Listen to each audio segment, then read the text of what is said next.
uburundi bwose n'ubw'abarundi bose, ibiri mu Burundi byose ni vyacu twese. Turiho kugira ngo dushireho indinganizo ituma abantu bose baronka kuri iryo tunga rusangi. Ntidushobora kwitungisha ngo twubake amazu 5, 6 abantu bararubusha. None bivahe? Nta kuntu twobigabura neza. Ukubaka igihugu nuko aboro tutabakoreye turabarema, tugasanga igihugu cuzuye aboro gusa cakozwe n'abari kubakorera. Abashonje, abasega, ababura aho biga, abatabagahunga, abaja kurondera mu bihugu vyakura ubuzima, burya nitwe tubafyatura.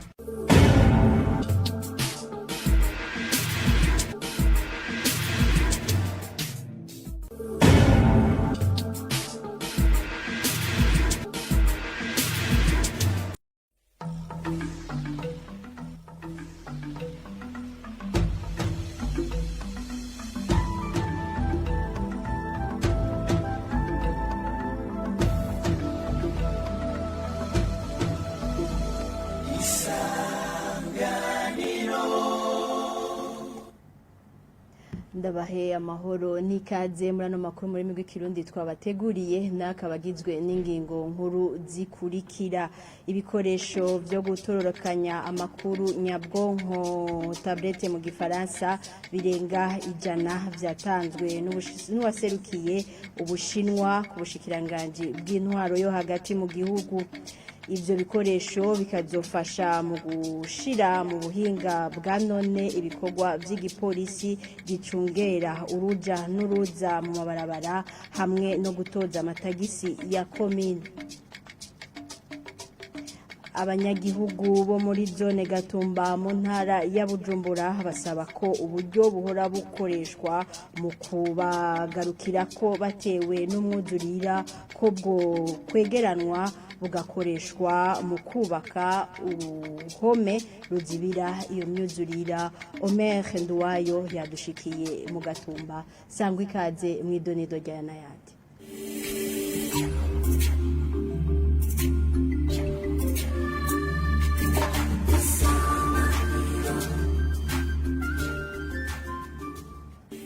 Ndasubiye kubaramutsa. Inkuru imwe ukwayo. Ibikoresho bikoreshwa mu buhinga bwa none vyitwa tablette mu gifaransa bigera kwijana nivyo vyahawe ubushikiranganje bw'intwaro yo hagati mu gihugu bitanzwe n'ubuserukizi bw'igihugu c'Ubushinwa. Mu kiganiro n'abamenyesha makuru kuri wa kabiri, Martin Niteretse arongoye ubwo bushikiranganje yamenyesheje ko ivyo bikoresho bigiye gufasha mu gushira mu buhinga bwa none ibikorwa by'abapolisi bacungera uruja n'uruza mu mabarabara hamwe no gutoza amatagisi mu makomune. Tablette 100 amatablette twavuganye ko hariho amafaranga yari yatugiye ko afise, na cyane cyane ko uno mwaka ari umwaka ukwiza imyaka 60 hariho habaye amasezerano yo gufashanya hagati y'Ubushinwa n'Uburundi. No mwaka rero bavuze ati reka amakori y'amakomine na cyane cyane ikindi ko fasha muri by'ibarabara bya PCR kugira twitunganye neza, kuko hariho umugambi dufise wo kubishira ku buhinga bwa none. Hamwe b'abapolisi mw'ibarabara bigwa baridogerwa ngo babaka bagaturire cyangwa bafata n'abantu, bazosubira kubonana nabo bantu babidogera, bazozakoresha izi tablette nyene ari ugize ikosa bamenye ukungene ahanurwa cyangwa ahanwa, kandi bitahenze kuvuza urwamo hajya abantu bavuga ngo baratugora. Oya, bibuje bigiye guhagarara. Hariho ico twita centre des opérations turiko turondera ibikoresho. Ibi rero navyo nyene bizoza gukora muri iyo centre des opérations. Ibindi bisigaye tuzobikoresha mu kwegeranya amafaranga y'amakomine ya taxe communale. Niyo ntumbero y'ibiko. Uno munsi turongeye gushimira rero leta y'Ubushinwa tubije kuri ambassadeur wabo ko Ubushinwa ni igihugu cagumye ari kigenzi no mu gihe hari byari bigoye. muravyibuka guhera mu mwaka wa 2015 kuduka ko hariho ibihugu bimwe bimwe vyabaye twari tuzi ngo nabagenzi mugo tusha dusanga babaye avance mugabo abashinwa siko vyagenze bagumye ari abagenzi bacu baguma dushigikira. Urwego rw'abaganga mu Burundi ngo rwarashikirije ubushikiranganje bw'amagara y'abantu ikibazo c'abaganga bagize imisi baja gukorera mu bindi bihugu. Muganga Philbert Sendegeya icegera curongoye urwo rwego avuga ko aragahombo kanini ku gihugu. Abishikirije inyuma yaho ubushikiranganje bujejwe amagara y'abantu bwemereje ko abaganga barenga 130 bagiye gukorera ahandi nkuko amatohoza yakozwe yavyerekanye. Twebwe dufasha ubushikiranganje bw'amagara y'abantu ikiza roho nyanganda sida kugira dufashe kumwira abaganga basanzwe bakora aha mu gihugu ciwacu. No kuvuga rero ivyo nkuko mu bivuze muti mbega intuze ya kumo n'abaganga baguma bagenda bahinga n'abandi baganga bakagenda mu bihugu duhana imbibe canke ibihugu birenze nko mu bihugu vya Buraya. Ego biravugwa kuko natwe icyo turamaze kukimenya aho hamwe abaganga bamwe musanga warugiye kumwikora ugasanga si hari bakuba ko baragiye. Mugabo kugeza kwizi saha nta muganga arigera aza gusezera muri urwego rw'iwacu abaza ati twe turagiye kubera izi mpamvu n'izi. Vyumvikane rero umuganga umwe wese arafise kungena abayeho ni ashobora kudesita jewe ndagiye nge hariya ari ndaco gituma uko muvyumva nta biharuro nyakuri biraboneka vyerekana amaze kugenda kungene bangana. Ari ndaco gituma twebwe iwacu mu rwego rw'abaganga twatanguje igikuba cyo kuraba abaganga basanzwe ko barakora mu mwanya niho mu misi ashobora gutanga tuati abagiye bangana uku abandi nga mu rundi bangana uku. Ibivugwa no vyita ko ari bihuha. Bamwe bavuga ati kwajanwa nuko ko baragashahara gake gituma bamwe bagenda mu bindi bihugu bashobora guhemba umushahara munini iya mugeza kwizi saha nta ushobora kuvyemeza kuko nta muntu arandika ikete canka amenyesha mu bushikiranganje avuga ati twebwe kubera duhemba umushahara muto tujye muri biriya bihugu. Kononekaraho ivyo biriho kuko yusanze nk'umuntu afise ubuhinga kanaka umugwayi akamwitura akamubura keshi mu mubiri w'umuntu hari ikintu cyononekara kuko uwo muntu ataba murose. Mugabo nkuko mushiyanji wacu yashoboye kuvyishura mu nama nshingamateka n'ikibazo kicariwe. Ano makuru twabateguriye tuyabandanirize mu gisata c'intwaro ibereye abajejwe intwaro abajejwe ubutungane inyamamiramabi n'abajejwe gisata kijejwe kwegeranya amakori n'amatagisi OBR bahamagarirwa kugira urunani kugira urudandazwa rwa magendo rutuzwe. Mu nama yo kugwanya ugo rudandazwa yashikirijwe n'umushikiranganje w'intwaro yo hagati ari kumwe n'umushikiranganje ubutungane kuri wa mbere Martin Niteretse yamenyesheje ko uzofatwa azocibwa urubanza rw'ikibiriraho ivyafashwe navyo bidandazwe icamunara. Bamwe mu bajejwe intwaro bafise amakenga ko hari abacamanza bazoshobora kwanka guca izo manza ikibiriraho. Ni nkuru ya Clovis niyo nkuru. Umushikiranganje w'intwaro hagati mu gihugu iterambere rusangi n'umutekano Martin Teretse ati urudandazwa rwa magendo rutegerezwa gutuzwa ngo kuko imbona y'umukuru w'igihugu yuko mu mwaka wa 2040 igihugu cy'u Burundi coba ari igihugu cifashe 2060 kikaba igihugu giteye imbere ngo bigoye gushikwa ko mu gihugu urudandazwa rugikorwa. Ikintu kijanye citwa fraude no kukigwanya guhera kuwa mbere gushika kuwa nyuma kugira bigende neza bagize urubanza rw'ikibiriraho. Agira apere sawa agira apere mugabo ubanza kwamaze gucika ivyo yafatanwe umuzigo yafatanwe na moyen de transport bice bishigwa bihabwe agaciro bigurishwe amahera je kuri compte du trésor ko bacagira la valeur nimba ari imodoka yari bitwaye baca yiharura valeur baje kwiharura valeur baca yishikiza OBR gacishira ku isoko. Kukijanye nuko uzofatwa azocibwa urubanza rw'ikibiriraho bamwe mu bajeje intwaro bafise amakinga ko bamwe mu bacamanza bashobora kutazovyemera kuko batabisiguriwe neza. izo makenga ko abacamanza batazokwemerera ibintu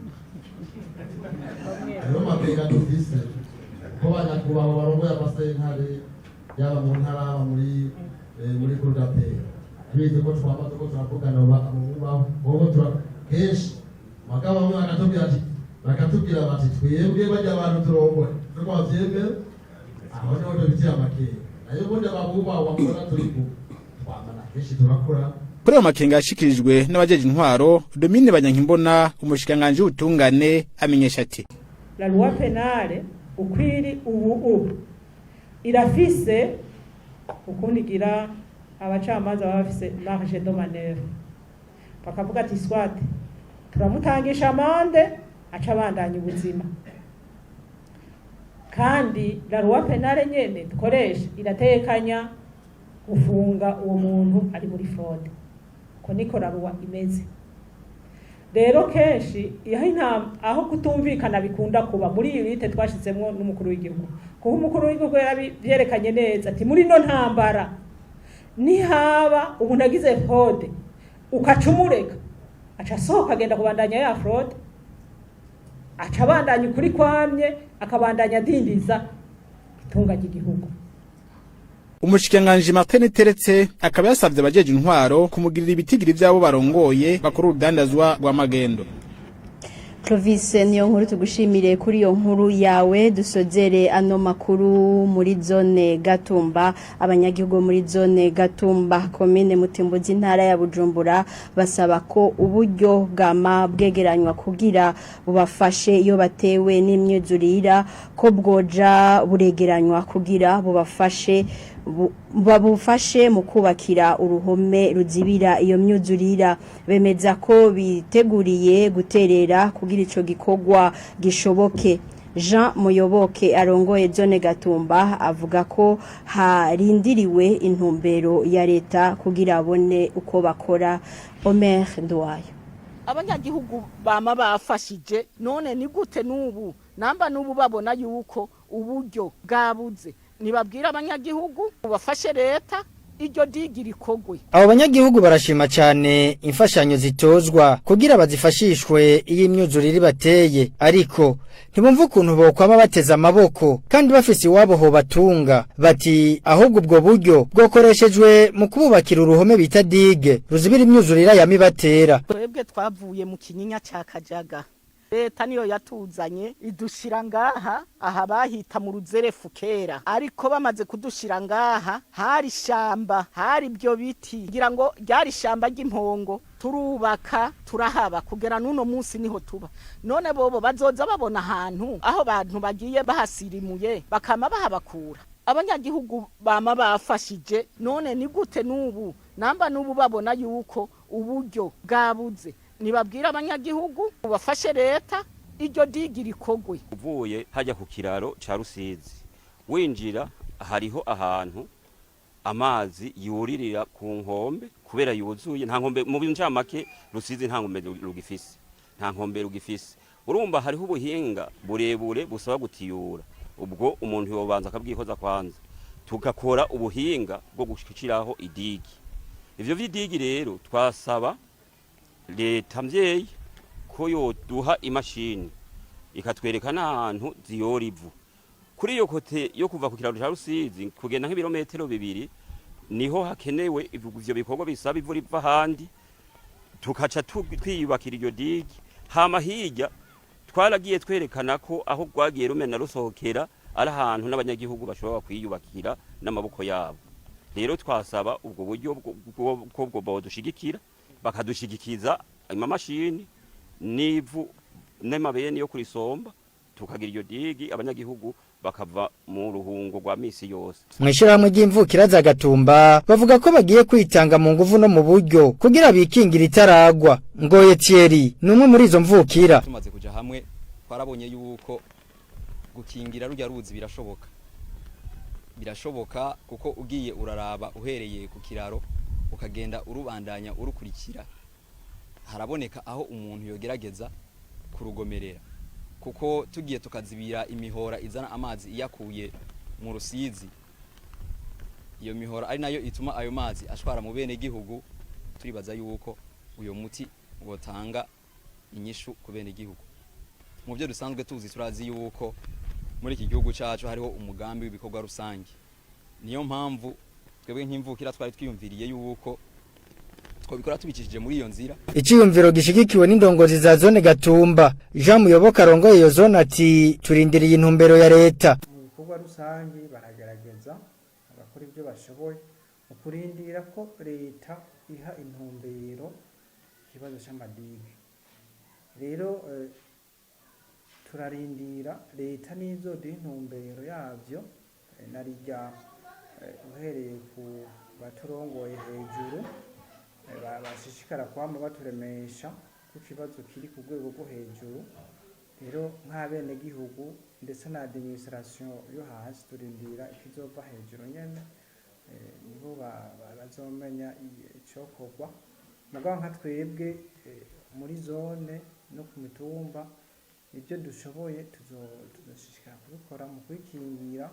Narijya umushikiranganje yabiduhamagariye mu itangazo ariko gusohora yuko twoshishikara kuraba ico twoba turakora mu kuzohangana n'iyo mwuzurira.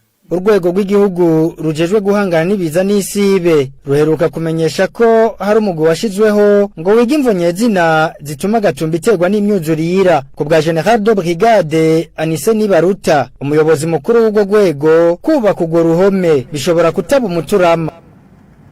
Omer Duayo urakoze kuri iyo nkuru yawe no kuri iyo nkuru dusozerera no makuru twabateguriye. Mwakoze mwebwe mwese mwayakurikiye, naho ubutaha ibiganiro bya televiziyo Isanganiro birabandanya.